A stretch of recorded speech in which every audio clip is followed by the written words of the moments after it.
Hey, Miss Sandy here. Always something.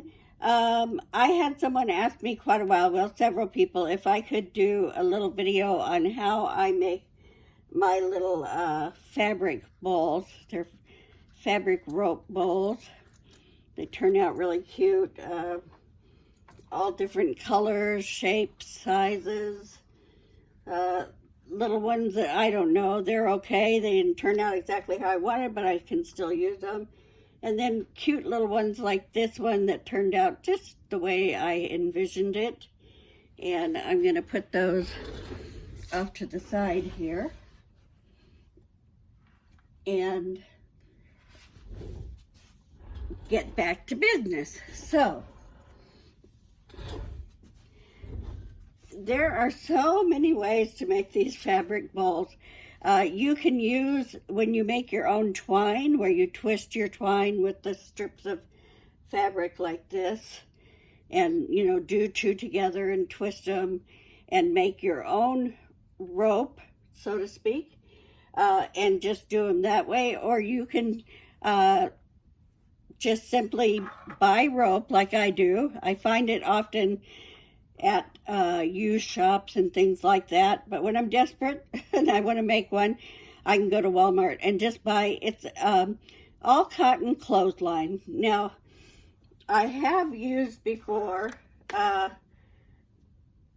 the polyester or whatever that has kind of plastic in it, and they just don't look as nice, and it's not as thick. But I like about this thickness, although you can go much thicker and you can go much thinner. But I found that this is a good sturdy shape size right here for what I need. I just keep a clip on the end of it to keep it from fraying. And for the purposes of the video, I'm just going to start out as quick as I can. I went into my stash of strips and ends and things, and I found some strips. So they don't have to be any exact. I wouldn't go much wider than this just because it's kind of a waste of fabric, but you can if you want. So I just kind of fold it over the top like that, no special way, twist it around like that, and then I twist it like this.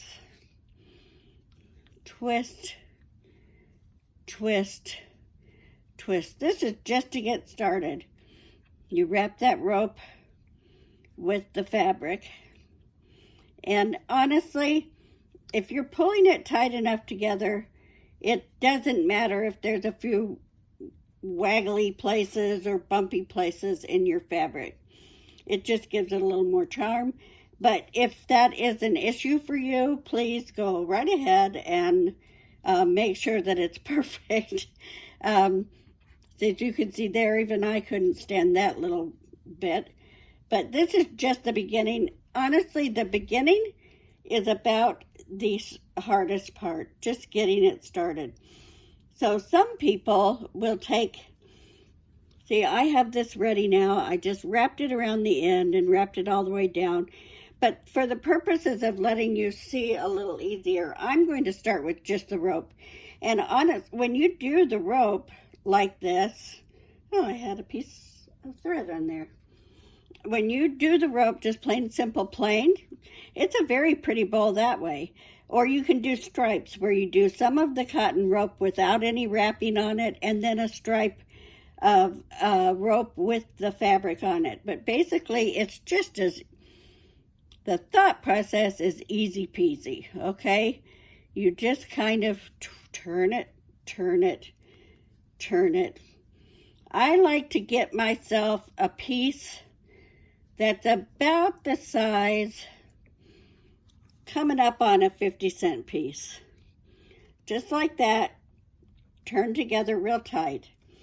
Now, you're going to put this under your machine, and you're going to make sure you have a zigzag. And I like a wide zigzag, so I have it at a 5, and then at about a 2 on length of stitches.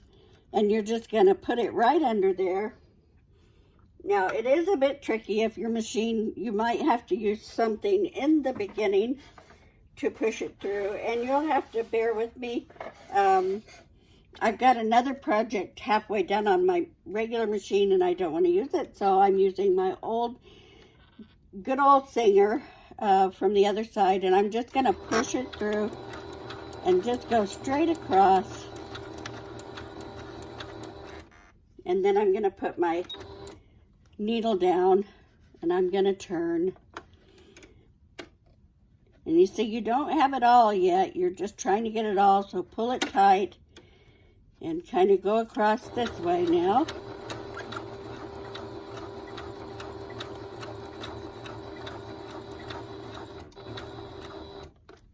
And then I'm going to turn it again and give myself another little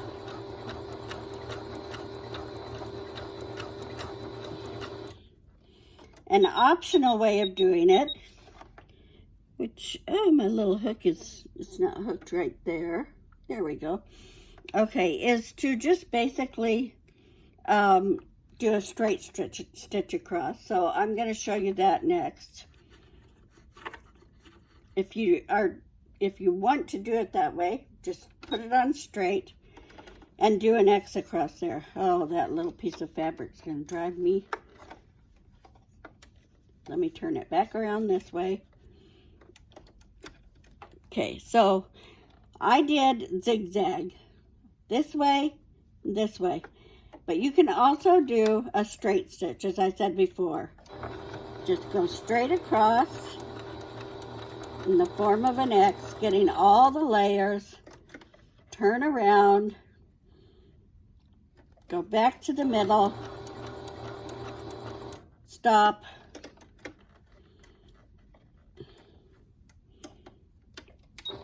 go backwards and forwards till you have an X. That goes through all the layers of what you just did, and then a little bit of back tack. Now, that's where it's going to get me, because I'm not used to this machine. I'm used to needle coming up on its own when I push a button, and I'm used to having it clip my threads for me. So here I am. Oh, woe is me, having to do it the old-fashioned way. Now, here we have our little start. Now, how easy was that? Now, you don't have to worry. There may be places where it's a little loose, but that's okay, because now you're going to put it back on and go around it again and start making your bow. Now, let me see here. As I go around, oops, I got to go back to zigzag. 5 and 2. Okay, now I'm going to just start going around, but I'm going to start in that center spot right there and go around those. And basically, you want your zigzag. Let me see here if I can show you on here. Can you see that at all? Ta-da! I'll pull it out and show you. That'll work better. You want your zigzag to go on this part of the rope and this part of the rope, hitting both parts of the rope. And I apologize for dirty fingernails and things. I've been out cleaning our new RV. So excited about that. And I've also been gluing a bunch of stuff. So I'm going to go back to the beginning, to the middle of that thing. I'm going to put it right under there. And I'm just going to start zigzagging, making sure I get both sides. Turning as I go. Turning. It's hard for you to see me turning. Okay. I'm going to get a different angle, just a sec. Okay, let me get my little pen cushion out of the way. And perhaps you can see a little better here. I'm just going to, let me find my foot feed. Where did my foot feed go? Oh, trigonometry, what a day. Okay. So let me see if I've got this in here right now. Yes. Oh.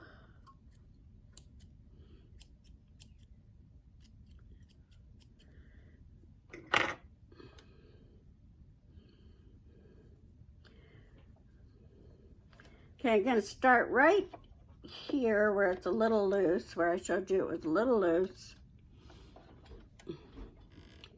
And I'm going to go back and forth. I'm just going to do a back stitch a little bit. Is that something you can see? Okay.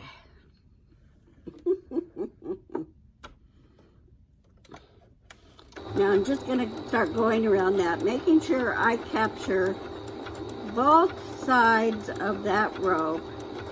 Just turning it with my fingers. I just kind of catch it with my finger now. Oh, things are falling down. Oh, it's my... Okay. Oh, Lord, Lord, Lord. Laws almighty, I'm not doing too well today. All right, but I'll make it.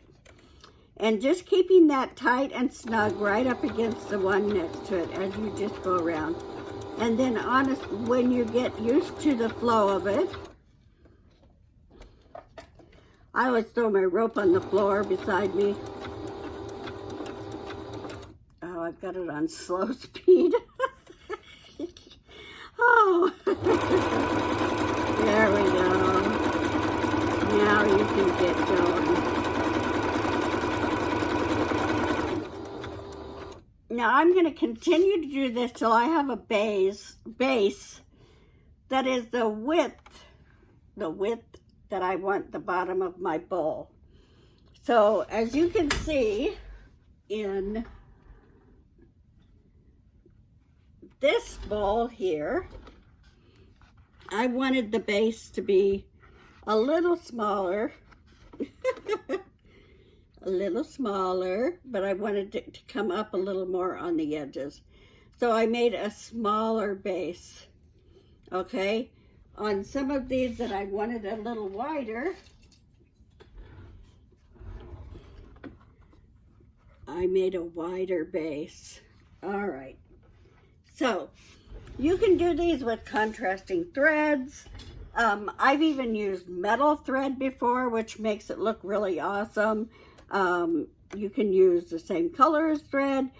You can do where you just grab whatever color comes out of your stash, or you can, go for something that's the same colors, whatever strikes your fancy. So now I'm just going to go a little further. I'm going to backstitch a little because I want to get out of here. So I'm going to pull it out because I want to get it on my machine the way I want it so that I can go from here. All right. Now, I have decided that I was just going to do blues. So I'm going to grab a piece of blue and white. This looks like pillow ticking. And I basically just... Now I have to move you back around. Let's see here. Ta-ta-da-ta-da. Oh, that reminded me of Fraggle Rock. Remember Fraggle Rock? Okay. Now, I use this wonderful little glue. It's called Glue Basted. And one of these little bottles will last you forever and a day. And the reason I use it is because I don't want to be trying to finagle with this and hold it in place. So I'm going to take a nice long piece here. Let me see if I can find a longer piece. This will do. And I basically just, now I'll see a lot of people do this, and it probably is to give you a start like that. I personally get lazy and don't do that. But whichever way works for you. If you want to flip this direction, start from this side. if you want to flip this direction, start from this side. I just basically put a little bit of that baste it right there. Doesn't take a lot. See, just a tiny little thing. Start it, whip it around. Now, while I'm going down with that, all the way down the rope, I just used one of my little wonder clips. And after I've started it like that, I just put it on the machine in the way I want, put my needle down, and then just use it, flip it like this. Here we go again. Turn, flip. I'm not the fastest at this. Maybe I should do this part in fast motion. Wouldn't that be exciting if I learned how to do something new with my editing? Oh my, the excitement of it all. Anyway, I just go on down like this. I'm showing you the whole thing because honestly, this goes so fast that if you don't have a nice long piece on there, you're gonna go a little tiny bit and you're gonna be back to where you started. So now I'll just put a little tidge of glue right there. If I can get it to come out. I'll put my little clip there. And off we go again. Off we go again. I'm trying to see if I can get you in here so you can see. Off we go again. No. There. Okay. And it's as simple as that. As far as going around. And you just do that when that piece is finished. You grab another piece of another strip. You do the same thing. And then I'm going to keep doing that till I'm done with my base. And then we'll come back.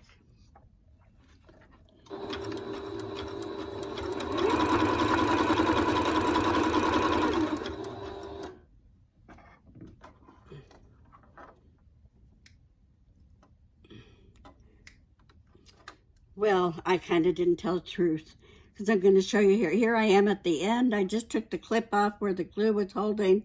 I'm just going to put another piece on that has a little bit of that basted glue on and start flipping it all the way down again.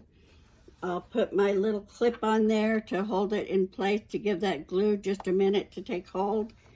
Down I go with my fabric.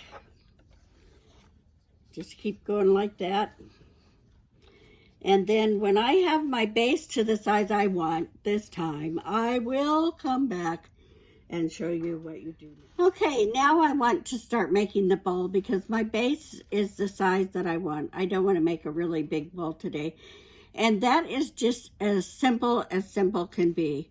You just start holding this up against the sewing machine like this to give you I imagine you could compare it to how when you're crocheting something and you have a bottom of a bag or something and then you want to go up the edge of the bag, so you no longer crochet both loops, you just hit one of the loops so that it starts going up the side.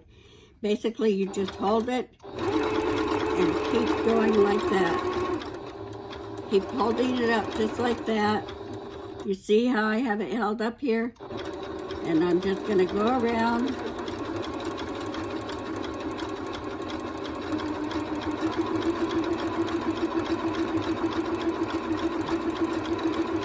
And I'm just going to finish this one strip of fabric that I already have on here. Oh, I'm going to have to go back a little.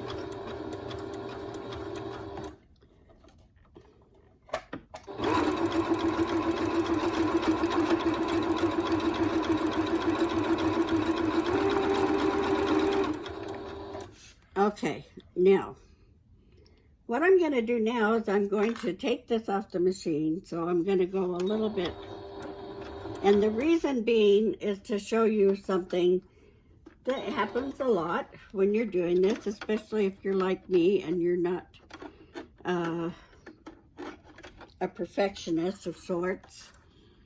But right here you can see, let me see if I can find a spot. Oh, right here.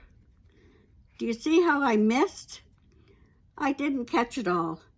That is not worrisome because the design of these is that zigzag.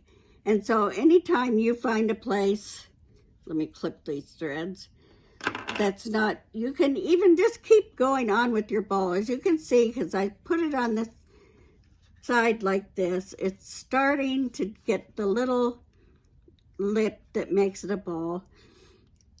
You can go back now and fix those.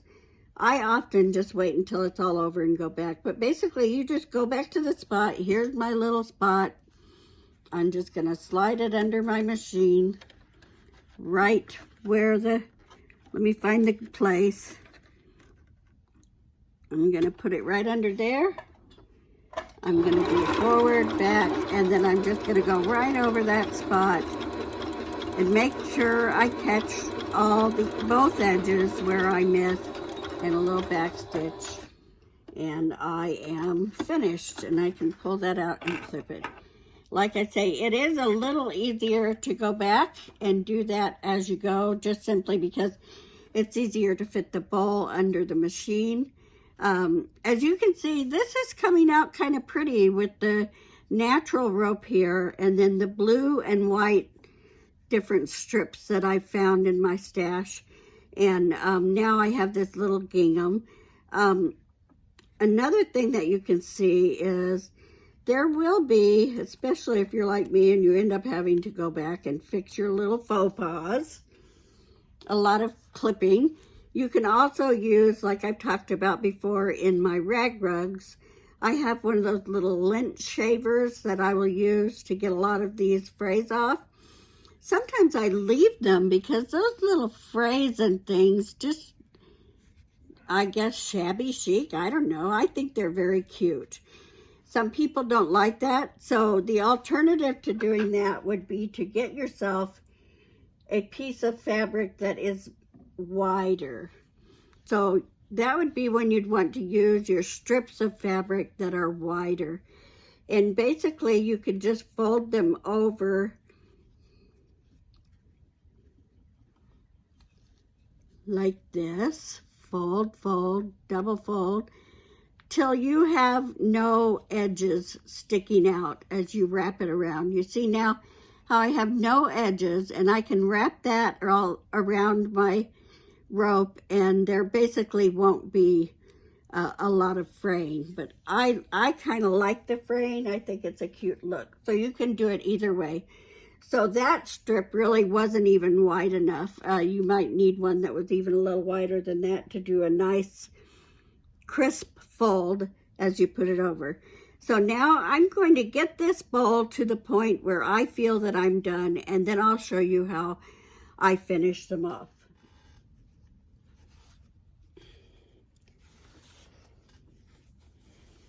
Yep, here we go. I think this is going to be my last strip of fabric. So, I'm trying to keep the color all where you can see the color. This one had a fold in it. I was too lazy to go over and iron it out, so I was just trying to make it work with my thumb and finger. Okay, give me a minute to get to the end of it.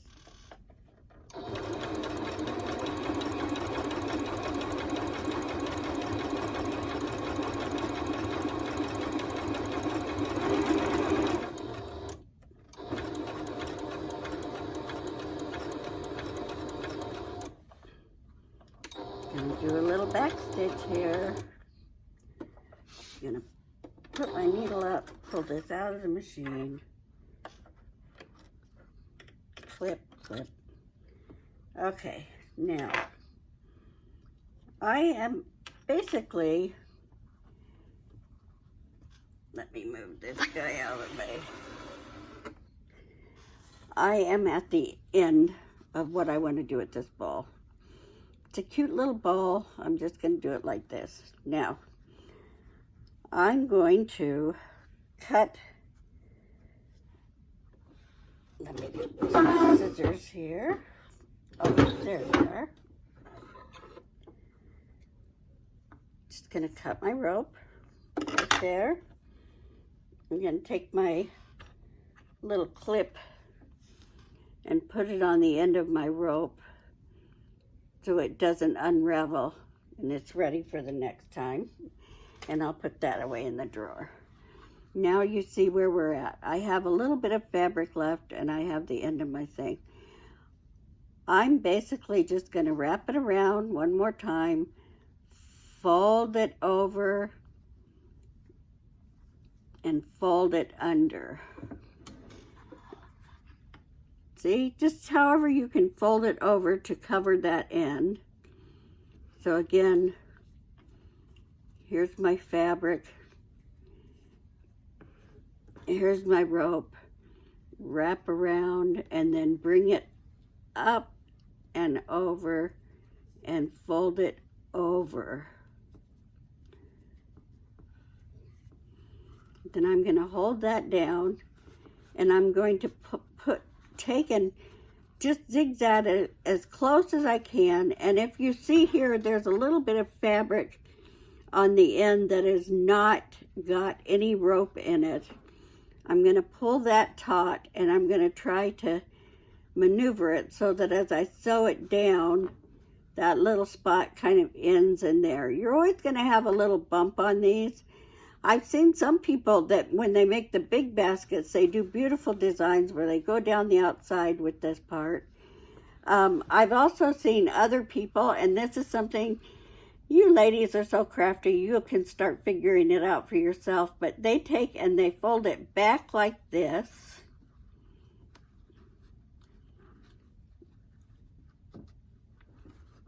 And they sew right along there with the larger zigzag. And then they have a loop. They have a loop. And for whatever reason, they like that, and that's fine. That's just not the way I do it because I want to do them quick and easy and get them done. I use them for gifts. I use them when I have a bunch of buttons I want to separate and I got to throw off to the side. If I have something I want, bits and baubles I want in my bathroom that I don't want to get separated, then I'll throw one of these together. So there are so many wonderful ways to make these, both by hand where you weave in and out and do it that way, and you can have precision and have it be beautiful with a contrasting fabric or warp as they call it or whatever, so it's almost woven. But this is just a quick and easy way to make a beautiful little fabric bowl out of some fabric strips that are left over off of the ends of things and some rope that you might have laying around, or if you get desperate like me, you go and buy some. I often find it at thrift stores and things like that, like I said before. Now I'm going to finish this up and then I will come back and I will show you the finished product. Well, here we are at the end with our little blue and white colored ball that I've been making. You can see in the middle where I use the natural rope. I think it looks pretty like that. You can cover it or not cover it. You can choose to start to cover it from the beginning, or you can start out like that and do stripes, however you wish. As you can see, let me find my spot. Right here is where I finished it off. I just used, maybe it's easier to see on this side, I just wove the fabric around it up to this point and then just kind of kept winding it even though it wasn't on rope anymore, and worked it in with the zigzag right along there. And so, yes, you will have in proportion, your bowl will have a larger spot and a little bit smaller spot because, you know, it's not even all the way around. It's done in a spiral motion. But these are so fun, so easy. You can pop some candy or a couple of muffins or cookies in this and some cellophane and give it to a neighbor. You can do so many things with these, and you can make really big ones. You can make small ones. You can do like I showed where you do taller ones. You can do them deep. You can do them wide. You can make them into just flat, like pot holder, not a pot holder, hot pad. You can make them into, you know, placemats. You can make oval placemats. You just start with an oval design instead of this round spiral in the middle. There are a myriad of things you can do with this. I don't have them with me now because they are tucked away with all of my 4th of July decorations, but I had got some fabric from Walmart that was just in fat quarters, and it was red, white, and blue stripes. And when I did it in this spiral to make some hot pads to lay things on the table, they just turned out darling. So give it a whirl. It's not that hard. You don't lose that much if you do it, and I think you'll find it very satisfying, and just have fun creating. My next step, I think I'm going to try some contrasting fabrics with maybe a decorative stitch of some sort that I could be certain would catch both sides of the rope on each level, but also could do a little decoration with a contrasting color thread or something. So anyway, this is me finally finishing my video that's been asked for my upcycle group for so long. I'll probably spend a minute or two kind of snipping some threads and things off of this, and maybe get out my little lint shaver to get the majority of the fray away. And this will probably become a gift. You never know. So anyway, this is Miss Sandy signing off, and you know how it is around here. It's always something. Bye.